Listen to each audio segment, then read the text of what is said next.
Noisy Pixel.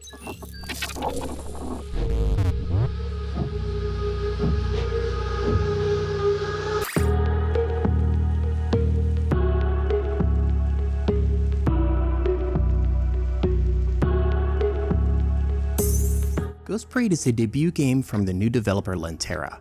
Unfortunately, even with beautiful art and a rich foundation in Indonesian folklore, this title falls short with its gameplay and head-scratching development choices.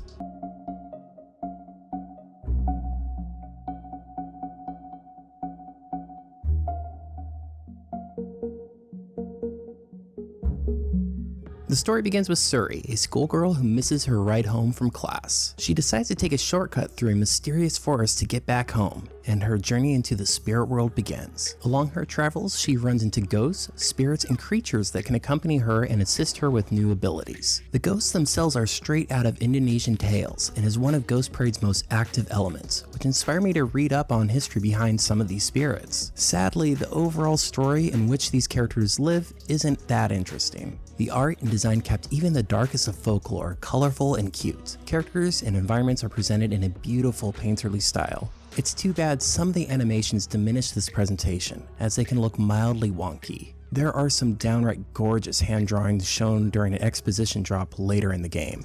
I wish this style would have been more prevalent, and it honestly makes me sad knowing that most players will miss this because they probably won't get to that point of the game. The music is another high point. Each track is hauntingly melancholy and atmospheric, setting the mood perfectly. However, the same cannot be said of the sound design. The most blatant offender is Suri's attack cry. You will hear this more than anything throughout the game, and it immediately gets old.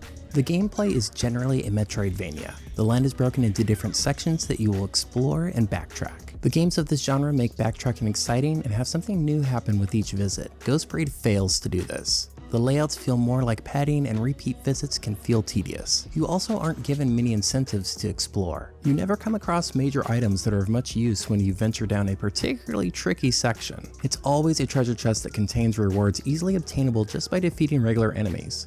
At worst, sometimes your exploration comes to a dead end, or in one scenario sends you through a mini obstacle course to get back to where you were just so you could continue the game. Because of this, it feels like you are punished for exploring.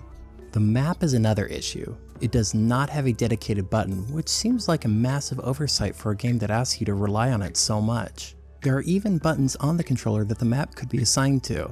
Instead, the developers decided it would be best to put it in the pause menu. I also ran into some issues with the map and where it was telling me to go. Unfortunately, there is an error that occasionally highlights the wrong areas of the map to advance the story.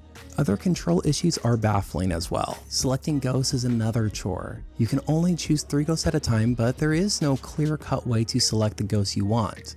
I was never able to figure out how to assign which ghosts I wanted to which button.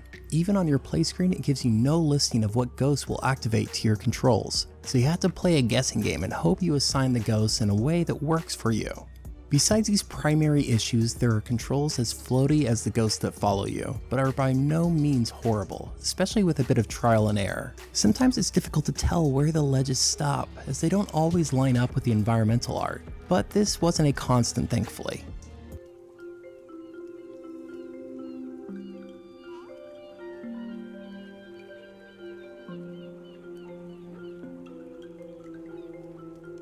I feel like Ghost Parade had so much potential, especially with such rich lore, dazzling art, and moody ethereal music. It's a shame that the gameplay and layouts are enigmatic and laborious. With maybe a patch or two, some of these significant issues can be sorted out. Noisy Pixel gives Ghost Parade a 5 out of 10. Thank you for watching. Noisy Pixel is run by a group of gamers who work hard to deliver news, reviews, previews, and more. Please subscribe to keep up with all of our future content.